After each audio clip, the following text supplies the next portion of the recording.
ദിവസം കൊണ്ട് അക്കൗണ്ടൻസി പഠിച്ചു കഴിയുമോ? അക്കൗണ്ടൻസി എവിടെ നിന്ന് തുടങ്ങണമെന്ന് ഒരു ഐഡിയ ഇല്ല. ഉറക്കം കളഞ്ഞ് പഠിച്ചാൽ ശരിയാവും. Hey guys, welcome back to channel blog tales by Adarsha. നമ്മുടെ കഴിഞ്ഞ വീഡിയോക്ക് നിങ്ങൾ തന്ന സപ്പോർട്ട് വളരെയധികം വലുതായിരുന്നു. ഞാൻ വിചാരിച്ചില്ല ഇത്രയും യൂസ്ഫുൾ ആവുമെന്ന് എനിക്കറിയില്ലായിരുന്നു. ആൻഡ് അതിൽ നിങ്ങൾക്ക് കമൻറ്റ് ബോക്സ് എടുത്ത് അറിയാൻ പറ്റും കുറേ പേര് അക്കൗണ്ടൻസിയുടെ അറിയാം. ബിസിനസ് ഞാൻ സേഫാക്കി തന്നു എന്നാണ് എൻ്റെ ഒരു പ്രതീക്ഷ. ആൻഡ് അക്കൗണ്ടൻസി 3 ദിവസം മതിയാവൂ അങ്ങനെ കുറച്ച് കമൻസ് ഉണ്ടായിരുന്നു. സോ അത് വെച്ചിട്ട് ഷോർട്ട് വീഡിയോ ചെയ്യാമെന്നാണ് വിചാരിച്ചത്. പക്ഷേ ഞാൻ സംസാരിച്ച് വരുമ്പോൾ ലെങ്ത് കൂടി. അപ്പോൾ ഞാൻ ഒരു കുഞ്ഞി ലോങ് വീഡിയോ തന്നെ അപ്ലോഡ് ചെയ്യാമെന്നുള്ളത്. അക്കൗണ്ടൻസി 3 ദിവസം കൊണ്ട് തീർക്കുന്ന പ്ലാൻ എങ്ങനെയാണെന്ന് ഞാൻ പറഞ്ഞുതരാം. അക്കൗണ്ടൻസിയുടെ ബേസിക് പോലും അറിയില്ലാത്തവരുടെ കാര്യം ഞാൻ ഇൻക്ലൂഡ് ചെയ്തിട്ടുണ്ടായിരുന്നില്ല സത്യം പറഞ്ഞു കഴിഞ്ഞാൽ. പക്ഷെ അങ്ങനത്തെ ഉള്ളവരുണ്ടോ എന്ന് എനിക്കറിയില്ല. കാരണം മോഡലിൽ പോലും ഒരു ലേശം നോക്കാണ്ട് പോവാത്തവരുണ്ടോ? അങ്ങനെയാണെങ്കിൽ നിങ്ങൾക്ക് കുറച്ചധികം പണിയെടുക്കേണ്ടി വരും. അതൊരിക്കലും എനിക്ക് പറഞ്ഞ് ചെയ്യിപ്പിക്കേണ്ട കാര്യമല്ല. സ്വയം ആൾക്കാർക്ക് തോന്നി ചെയ്യേണ്ട ഒരു കാര്യമാണ്. എൻ്റെ ഡ്യൂട്ടി എന്ന് പറഞ്ഞാൽ നിങ്ങൾക്കൊരു ഓർഗനൈസ്ഡ് ആയിട്ടുള്ള ഒരു ടൈം ടേബിൾ അല്ലെങ്കിൽ ഇങ്ങനെ എക്സിക്യൂട്ട് ചെയ്യാന്നുള്ളൊരു കാര്യം മാത്രമേ ഞാൻ പറഞ്ഞു തരുന്നുള്ളൂ ഈ ഒരു വീഡിയോയിലൂടെ. സോ 3 ദിവസത്തിൽ എങ്ങനെയാണ് നിങ്ങൾ അക്കൗണ്ടൻസി പഠിക്കാൻ പോകുന്നതെന്ന് വെച്ചാൽ, നിങ്ങൾക്ക് വേണമെങ്കിൽ നമ്മൾ ഇംഗ്ലീഷ് എക്സാം എഴുതി കഴിഞ്ഞിട്ട് വരുന്ന ഒരു ടൈം ഉണ്ടല്ലോ, രാത്രി, ആ ടൈമിൽ നിങ്ങൾക്ക് വേണമെങ്കിൽ ഒന്ന് എല്ലാത്തിലും കൂടെ ഒന്ന് കണ്ണോടിച്ച് പോകുക. അതായത് ജേർണല്, ലെഡ്ജർ, ക്യാഷ് ബുക്ക്, ഒരു സ്പെഷ്യൽ സെയിൽസ് ബുക്ക്, അങ്ങനത്തെ ഒക്കെ ഉണ്ടല്ലോ. അത് നിങ്ങൾക്ക് ഒറ്റൊരു പ്രോബ്ലം വെച്ച് ചെയ്ത് നിങ്ങൾക്കൊരു ഐഡിയ ഉണ്ടാക്കാം. അത് ചെയ്യണമെങ്കിൽ പോലും നിങ്ങൾക്ക് ബേസിക് ആയിട്ടുള്ള ഒരു റൂൾ അറിഞ്ഞിരിക്കണം. അത് അറിയില്ലെങ്കിൽ നമുക്ക് കുറച്ചധികം പാടായിരിക്കും. അപ്പോൾ എല്ലാ എൻട്രീസും വരുന്ന ഒരു ജേർണൽ അല്ലെങ്കിൽ ഒരു ലെഡ്ജർ, ഇതിൻ്റെ ക്വസ്റ്റ്യൻ എവിടെ നിന്ന് കിട്ടുമെന്ന് വെച്ച് കഴിഞ്ഞാൽ ഞാൻ ആ ക്വസ്റ്റ്യൻ സ്വന്തമായിട്ട് ഉണ്ടാക്കുകയാണ് ചെയ്തിട്ടുണ്ടായിരുന്നത്. ഇപ്പോൾ നിങ്ങൾക്ക് നോട്ട്സ് ഉണ്ടാവില്ല അക്കൗണ്ടൻസി. ഓൾമോസ്റ്റ് നിങ്ങളുടെ മിസ്സുമാർ എന്തായാലും 5-6 പ്രോബ്ലംസ് ചെയ്യിപ്പിച്ചിട്ടുണ്ടാവും. ഓൾമോസ്റ്റ് കോമൺ ആയിട്ട് വരുന്ന എൻട്രീസ് ഒന്ന് ടിക്ക് ചെയ്തിട്ട് അത് പെറുക്കിയിട്ട് ഒരു ജേർണൽ ആക്കാം. ഇപ്പോൾ എല്ലാ ക്വസ്റ്റ്യനിലും ഒരു കോമൺ ആയിട്ട് കാണുന്നതായിരിക്കും പർച്ചേസ്ഡ് ഗുഡ്സ്, ക്രെഡിറ്റ് ആയിക്കോട്ടെ, സെയിൽസ് ആയിക്കോട്ടെ, അല്ലെങ്കിൽ ഇത്ര രൂപയ്ക്ക് വാങ്ങി ഇത്ര രൂപയ്ക്ക് അത് വിറ്റു, പ്രോഫിറ്റ്, അങ്ങനെയൊക്കെ ഉണ്ടാവുമല്ലോ. പിന്നെ ബാങ്കിങ് ട്രാൻസാക്ഷൻസ് ഒക്കെ ഇൻക്ലൂഡ് ചെയ്തിട്ട് എല്ലാം കൂടെയുള്ളൊരു ജേർണൽ.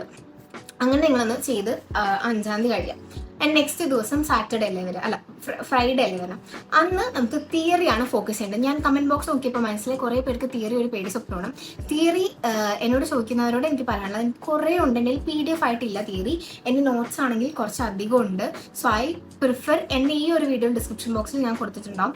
ഇമ്പോർട്ടൻ്റ് ആയിട്ടുള്ള എല്ലാ തിയറി നോക്കി പോകേണ്ട എല്ലാ തിയറിയുടെയും പേരുകൾ ഞാൻ കൊടുത്തിട്ടുണ്ടാവും. അതൊന്ന് വെച്ച് സെർച്ച് ചെയ്തിട്ട് കിട്ടുന്നത് നിങ്ങളൊന്ന് പഠിച്ചു വെക്കൂ കേട്ടോ. അത് വളരെ ഇമ്പോർട്ടൻ്റ് ആണ്. എന്തായാലും മസ്റ്റായിട്ട് നോക്കി പോകേണ്ട കുറച്ച് തിയറി. അപ്പോൾ ആ ഒരു ദിവസം ഫ്രൈഡേ നമുക്ക് ഫുൾ തിയറിക്ക് കൊടുക്കാം. 1ാമത്തെ ചാപ്റ്റർ തൊട്ട് ലാസ്റ്റ് അഡ്ജസ്റ്റ്മെൻറ്റിൻ്റെ ചാപ്റ്ററിൽ കുറേ അഡ്ജസ്റ്റ്മെൻറ്റ്സ് ഉണ്ടാവും. അതുവരെ നിങ്ങൾ നോക്കിപ്പോകേണ്ട ഒരു ദിവസമാണ് വെള്ളിയാഴ്ച. And for the next day Saturday നമ്മൾ ചെയ്യാൻ പോകുന്നത് ക്വസ്റ്റ്യൻസ് ആണ്. ക്വസ്റ്റ്യൻസ് നിങ്ങൾക്ക് കിട്ടാനായിട്ട് ക്വസ്റ്റ്യൻ പേപ്പേഴ്സിൽ നമുക്ക് റെഫർ ചെയ്യാം. അതല്ലാന്നുണ്ട് നിങ്ങൾക്ക് വേണമെങ്കിൽ എനിക്ക് തോന്നുന്നു മിക്ക പിള്ളേരും ഇംഗ്ലീഷ് എക്സാം കഴിഞ്ഞിട്ട് വന്ന് പഠിക്കാൻ ചാൻസ് വളരെ കുറവാണ്. അപ്പോൾ അന്ന് വെച്ചിട്ടുള്ള ആ ഒരു സംഭവമുള്ള ചാൻസ് കുറവാണ്. സോ അങ്ങനെയാണെന്നുണ്ടെങ്കിൽ നിങ്ങൾക്ക് സാറ്റർഡേ ഈ എല്ലാ പ്രോബ്ലംസും ഒന്ന് കണ്ണോടിച്ച് പോകാനും അത് ചെയ്തു പോകാനും ഒക്കെ ഒരു ദിവസമായിട്ട് എടുക്കാം. ക്വസ്റ്റ്യൻ പേപ്പേഴ്സ് റെഫർ ചെയ്യുക, ക്വസ്റ്റ്യൻസ് പ്രാക്ടീസ് ചെയ്യാം കേട്ടോ maximum. And Sunday the last day നിങ്ങൾക്ക് എല്ലാം കൂടെ ഒന്ന് റിവൈസ് ചെയ്യാം. തിയറി ഒന്ന് റിവൈസ് ചെയ്യാം, ക്വസ്റ്റ്യൻസുകൾ റിവൈസ് ചെയ്യാം, അതുപോലെ ലൈവ് കാണണം എന്നുള്ളവർക്ക് അത് കാണാം. അങ്ങനെയാണ് നമ്മൾ സൺഡേ ഷെഡ്യൂൾ ചെയ്തിരിക്കുന്നത്. സോ മാക്സിമം ഒരു ദിവസം നമ്മൾ തിയറിക്ക് കൊടുത്തു കഴിഞ്ഞാൽ ബാക്കി 2 ദിവസം നമ്മൾ പ്രോബ്ലംസ് തന്നെയാണ് ചെയ്യാൻ പോകുന്നത്. സോ ഇതിൻ്റെ ഒരു ബേസ് ബിൽഡ് ചെയ്യാൻ മാത്രമാണ് നമ്മൾ ഇംഗ്ലീഷ് എക്സാം കഴിഞ്ഞിട്ടുള്ള ഒരു രാത്രി ഉപയോഗിക്കുന്നത്. ഇതാണ് എൻ്റെ അക്കൗണ്ടൻസി പ്ലാൻ എന്ന് പറയുന്നത്. എൻ്റെ കമൻറ്റ് ബോക്സ് എടുത്തു കഴിഞ്ഞാൽ അറിയാൻ പറ്റും കുറേ പേര് ആ ഒരു കാര്യത്തിൽ ഭയങ്കര സ്ട്രെസ്ഡ് ആയിരുന്നു. അക്കൗണ്ടൻസിക്ക് 3 ദിവസം മതിയാവുന്നു. ആൻഡ് ഐ ഹോപ്പ് നിങ്ങൾക്ക് എന്തായാലും കുറച്ചെങ്കിലും അറിയായിരിക്കും എന്തൊക്കെയാണ് കാര്യങ്ങൾ, റൂളും കാര്യങ്ങളൊക്കെ അറിയാവുന്നവരായിരിക്കുമല്ലോ. അപ്പോൾ പിന്നെ ഈ ഒരു കാര്യം പാറ്റേൺ ഫോളോ ചെയ്താൽ മതി. ആൻഡ് പിന്നെ എല്ലാവരുടെ ആ ഉള്ളിലൊരു ഗട്ട്സ് ഉണ്ടല്ലോ, അതിനെ ട്രസ്റ്റ് ചെയ്യാം. നിങ്ങൾക്ക് ഈ പ്ലാൻ ശരിയാവില്ല എന്നുണ്ടെങ്കിൽ ഞാൻ ഒരിക്കലും എവിടെ പറയില്ല, ഞാൻ പറയുന്ന പോലെ തന്നെ പഠിക്കണം എന്നുള്ളത്. ഞാൻ കഴിഞ്ഞ വീഡിയോയിലും പറഞ്ഞ പോലെ തന്നെ ഇതൊക്കെ ഓരോരുത്തരുടെ രീതിയിൽ കസ്റ്റമൈസ് ചെയ്യുന്ന കാര്യങ്ങളാണ്. ഓക്കെ, അതൊരിക്കലും ഒരാളെ കൊണ്ട് കംപ്ലീറ്റ്ലി ഫോളോ ചെയ്യാൻ പറ്റില്ല. സോ സ്വന്തമായിട്ട് ഉണ്ടാക്കുക, നിങ്ങൾ അതനുസരിച്ച് ഫോളോ ചെയ്യുക. എന്താണെങ്കിലും പ്രോപ്പറായിട്ട് പ്ലാൻ ചെയ്യാം. പിന്നെ കുറച്ച് റാൻഡം ക്വസ്റ്റ്യൻസ് എൻ്റെ ഉറക്കത്തിനെ പറ്റിയും കാര്യങ്ങളൊക്കെ ചോദിച്ചിട്ടുണ്ടായിരുന്നു. അതും ഞാൻ ക്ലാരിഫൈ ചെയ്യാൻ വിചാരിച്ചു. കാരണം ഞാനൊരു വീഡിയോയിലും അതിനെപ്പറ്റി അങ്ങനെ പറഞ്ഞിട്ടില്ല. എനിക്ക് വളരെ ഇമ്പോർട്ടൻ്റ് ആണ് ഉറക്കം. എന്നെക്കാട്ടും എൻ്റെ ഉറക്കം ഇമ്പോർട്ടൻ്റ് ഉള്ളത് എൻ്റെ വീട്ടിലുള്ളവർക്കാണ്.